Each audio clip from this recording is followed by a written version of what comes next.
In 1967, I had the opportunity when I was 24 years old to go to the high Andes valleys at 8,000 feet in Bolivia to a place called the Yungas, the South Yungas, where I lived as a Peace Corps volunteer for 2 years. I lived in a little town called Aspiazu that was named after Agustin Aspiazu, a renowned Bolivian author. This little town of 200 people, and sometimes only 100 during the rainy season, was situated at the top of a mountain with absolutely gorgeous views of the subtropical region around it, the mountains and the rivers below. This was an agricultural region, growing coca and many tropical fruits such as bananas, oranges, avocados, lemons, limes, mangoes, papayas. The town consisted of a church, an elementary school, a couple of stores, and a group of adobe buildings, maybe 30 or so, 1- and 2-story buildings.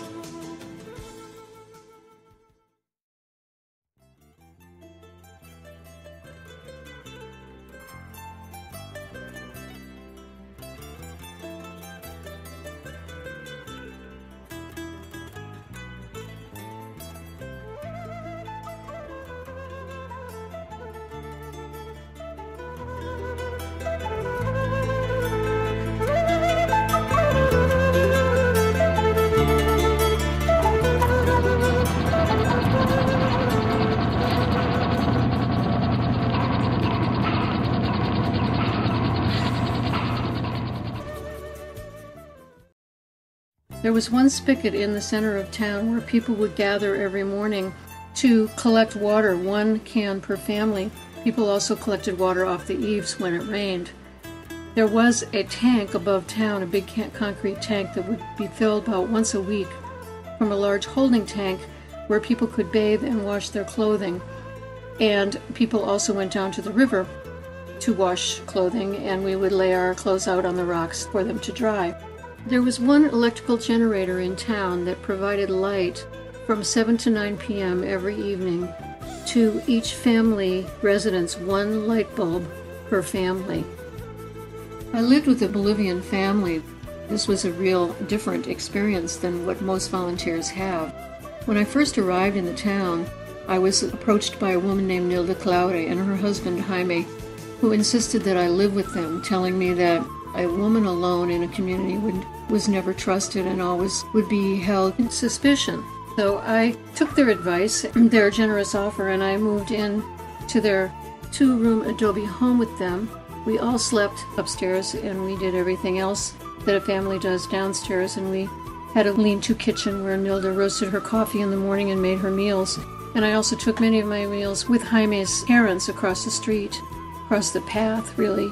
So I had a real deep cultural experience with a Bolivian family that was unforgettable and made my experience very rich.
I worked in 22 little communities that peppered the mountains around Villa Aspiazu. As a tuberculosis technician, I gave skin tests, I diagnosed the disease with sputum samples, I educated people about the disease and treated them. And I worked for about a week or 10 days in each town where I would stay, and people would take care of me. They'd give me a place to live, and we would work together working towards the healing of the community, where the rate of the active disease of tuberculosis in the youngest was around 5% at the time.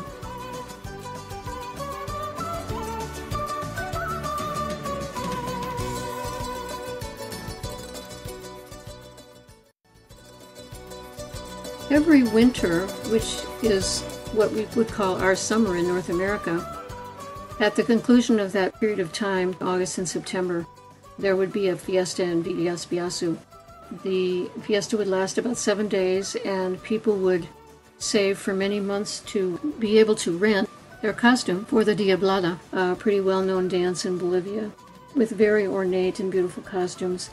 And they would do the Diablada every day, and they would drink pisco, and they would drink chicha, which is corn beer, and party, and really have a good break from the hard work that they did in the coca fields and in the coffee fields. As in many Bolivian villages, the spirituality at the center of their life is a mixture of Catholicism and Aymara tradition.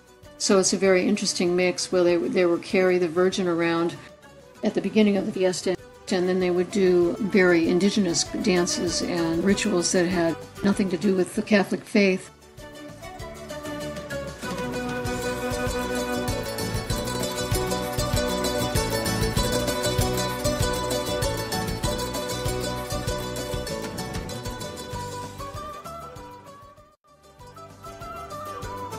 In closing, I want to say how grateful I am for having had the experience of living in a culture completely foreign to my birth culture and experienced these wonderful values of family, simple living, people's big hearts, friendship.